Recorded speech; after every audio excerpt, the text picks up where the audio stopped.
más que esperar de este gobierno en particular es que se empiecen a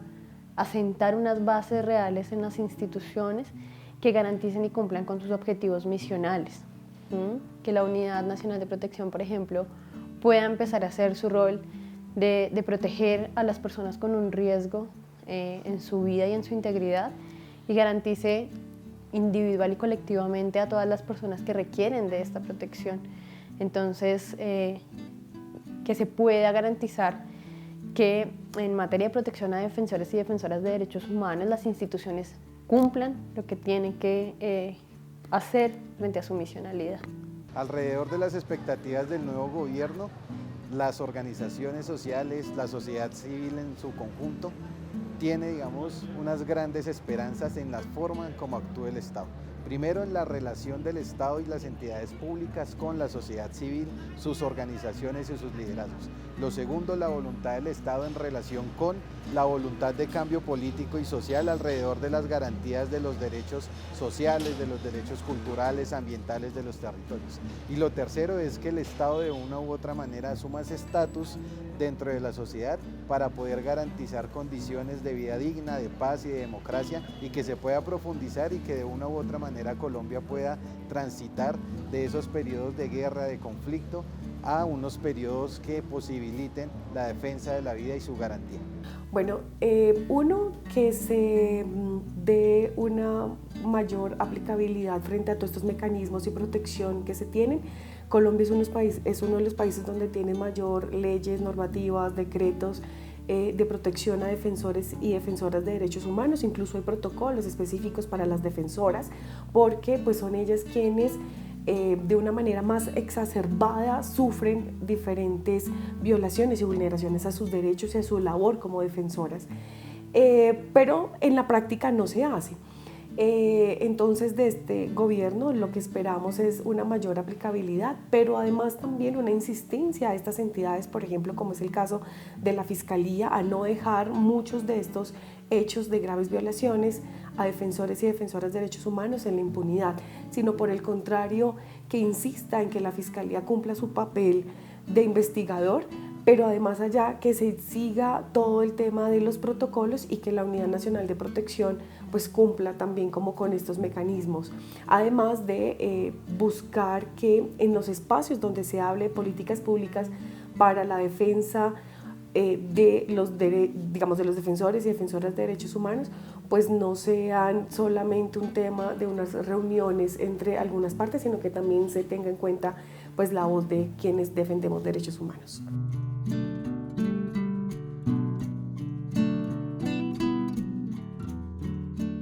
La implementación de las rutas colectivas de protección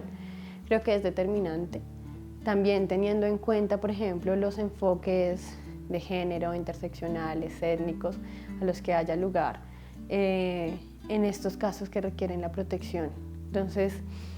las políticas públicas deberían lograr ser integrales, prontas, especialmente porque aquí estamos hablando de la vida y la integridad de seres humanos, que en caso de que estas fallen, como ha ocurrido, pues vamos a terminar perdiendo a seres valiosos para la defensa de derechos humanos. Alrededor de las políticas que el nuevo gobierno debe implementar o de una u otra manera debe dinamizar, tiene que girar en torno a su relación con la sociedad civil,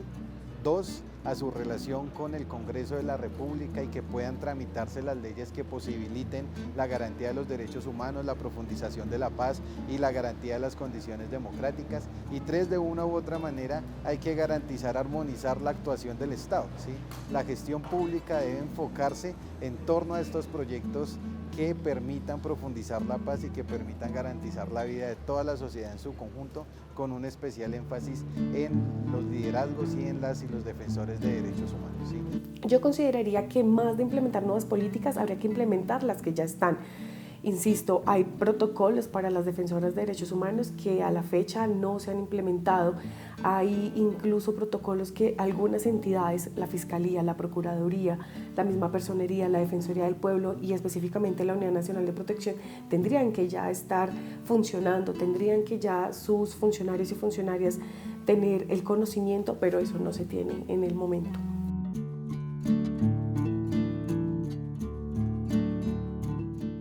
La sociedad civil tiene que seguir haciendo una labor de acompañamiento, de veeduría, de exigencia especialmente en materia de justicia y de verdad, porque finalmente como sociedad civil es aquí también donde reside la fuerza que impulsa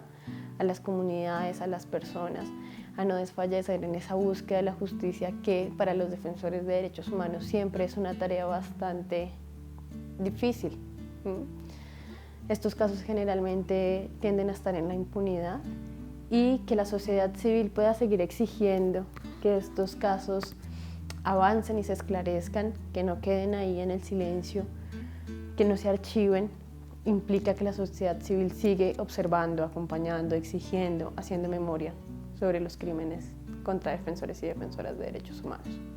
Yo creo que la sociedad civil en su conjunto ha demostrado en los últimos 3 años, 2019, 2020 y 2021, de su gran capacidad transformadora. Y esta capacidad está asociada con sus elementos característicos alrededor de la organización, alrededor de la incidencia, pero adicionalmente alrededor de los repertorios de transformación política, ¿sí? Hoy son muchos los repertorios, hoy son muchas las formas en cómo la sociedad civil ha demostrado que puede potenciar la democracia, que puede defender la vida, que puede garantizar la paz. Y estas redes se deben seguir potenciando. Y aquí hay un protagonismo fundamental de la sociedad civil, de sus organizaciones. Bueno, yo considero que la población civil tiene que seguir haciendo la veeduría que sigue haciendo. El tema de la misma manifestación, ¿sí? No solamente en las calles, sino también a través de las redes sociales, por ejemplo. También la insistencia y la exigencia que se le haga al Estado para el cumplimiento de la protección a los defensores y defensoras de derechos humanos. También considero que es necesario la implementación, incluso desde la misma sociedad civil, de una política de conocimiento sobre los derechos humanos y la no estigmatización de quienes tenemos esas funciones de defensa.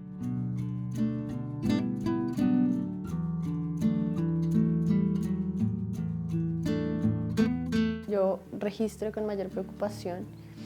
que los defensores de derechos humanos,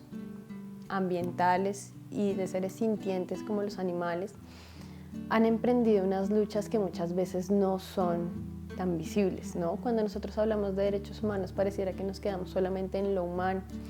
pero también desde DH Colombia hemos visto cómo los defensores de los derechos ambientales, porque en esa misión de coexistir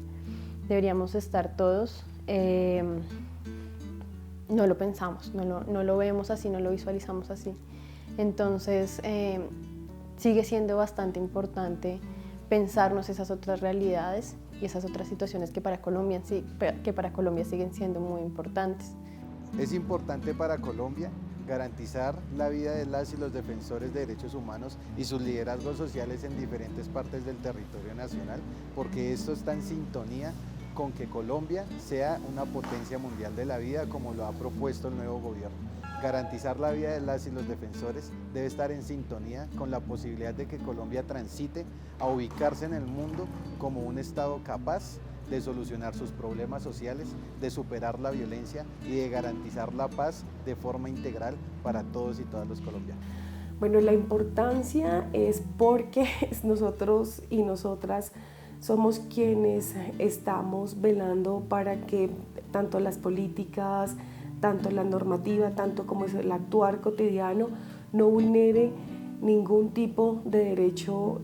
fundamental a las comunidades, a las personas, a incluso líderes y demás en el territorio.